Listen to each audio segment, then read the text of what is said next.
In this video, I'm going to go over everything we know about the new season of Rainbow Six Siege Deep Freeze, from the new map Lair to the new operator, as well as the new rework to shields and so much more.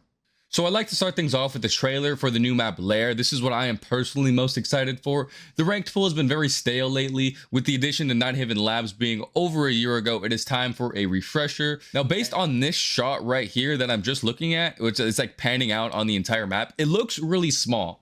And for the most part, small maps tend to be attacker sided because it is so easy to gain map control. However, looking throughout this trailer, it does look like it is a 3-story map. So that will definitely help out the defenders with roaming and just being a nuisance, wasting time. So just because it looks small, it definitely doesn't mean it's going to be attacker sided. Like, for example, coastline is attacker sided. I would say border is attacker sided because it is going to be 3 stories. Hopefully, it'll definitely be more balanced than coastline or border. So I have big hopes for this map. Let's move on to the new operator and let me give you guys my thoughts on it. So as of the date of this video, the new operator has not been revealed yet officially, but we have a general idea. This video by Jaeger himself has a pretty good idea of it. Basically, what it does is it freezes attackers' gadgets. For example, a thermite charge, an ace charge, any kind of hard breach, it will freeze it. And if it doesn't totally deactivate it, it'll at least slow down the ignition for someone like a bandit trick, a K trick, or maybe if your Wamai is like across the room, needs the impact trick. Yo, Wamai, get over here, get this shit. It's slowed down. Boom, got it. So basically, it seems to just be an operator that is going to help get the wall open. Will this be an effective operator? Give me a second to think about it. To be completely honest, as of now, I really only think this is going to be a situational operator at best for maybe tricking a wall that has no soft floor underneath, because the main way you get walls is you simply nade below, you throw a Thatcher, you breach below with Buck or Ash, and then you get the bandit off the breach and then you go for it. And if Cade's on the board, you can simply double Thatcher. It's really honestly not that hard to get past a Cade if you know how to do it right. There's always a Twitch drone, there's a Brava, there's EMPs.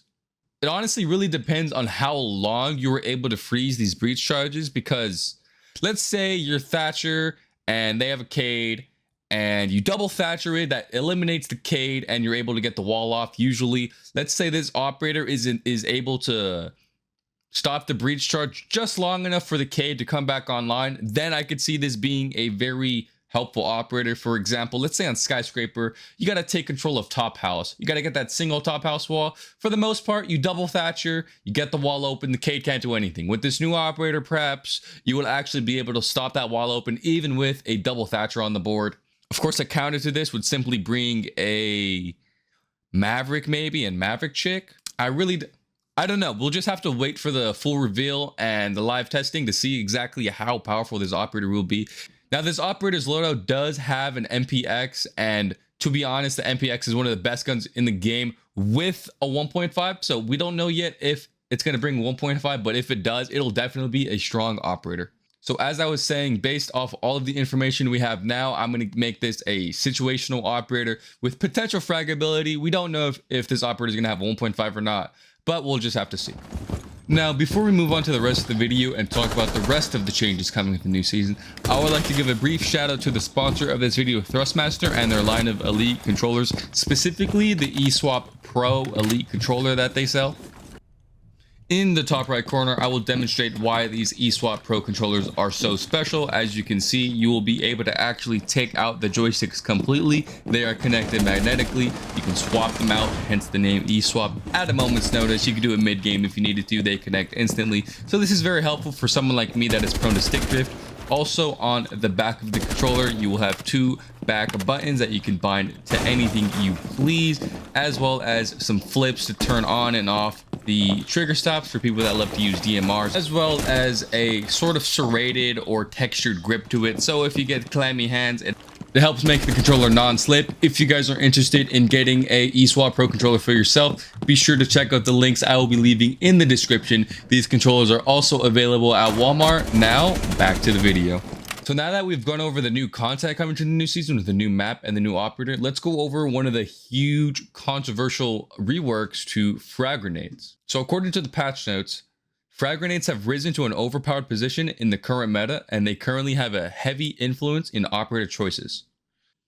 We have thoroughly examined frag grenades and rebalanced their impact to be more in line with all the other secondary gadgets. More information on this balance change will be shared during the reveal panel. So while it hasn't been officially announced, people have leaked that they were actually taking away your ability to cook frag grenades, which is going to be huge because this essentially eliminates the ability to nade below.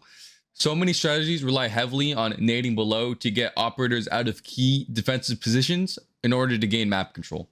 For example, when you're attacking Master on Chalet, let's say you want to do a solar take, you got to nade below Closet, you got to nade below Bathroom, you even have to nade below Solar itself, maybe below the default cam where they like to sit there. A lot of nading below is needed to be able to pull off a successful solar take. This essentially leaves you only with operators like Buck or Gridlock, anybody that has a shotgun to shotgun below certain places to get people out rather than just nading. So this is going to be a huge meta change for sure.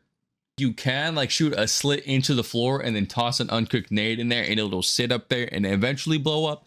But honestly, that is never getting a kill. The best it'll do is maybe get rid of a shield or in a zombie, some utility, but nothing more than that. So yeah, frag grenades, huge heavy nerf. It is going to make this game much more defender sided. However, with the nerf, it is speculated that a lot of new operators are going to be getting frag grenades. I'm hoping for IQ to get her frag grenades back. That would be amazing. There is also speculation that they're going to change the detonation time from 5 seconds to 3 seconds. So that would help a little bit with the nerf, but still, it is still going to be pretty hard to get around the not being able to cook below. So a lot of metas are going to be changing with the new upcoming season due to this rework. Moving on to some other features that are guaranteed for Year 8 Season 4, there's going to be a new versus AI playlist.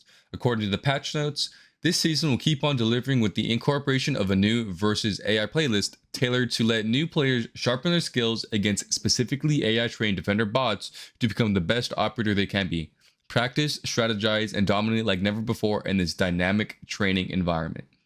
So this obviously is tailored for the beginners of Rainbow Six Siege. So obviously this playlist is going to be tailored for helping new players learn the game and improve without getting absolutely dominated in pubs. So this is going to be helpful for the new players, of course. I'm assuming the AI trained defender bots, maybe they'll be playing operators like Bandit. Maybe they're going to put down shields, hold down the site, and it's going to be a little bit more challenging than, let's say, T-Hunts where they're all just standing around and they just turn to shoot you once you're into the building.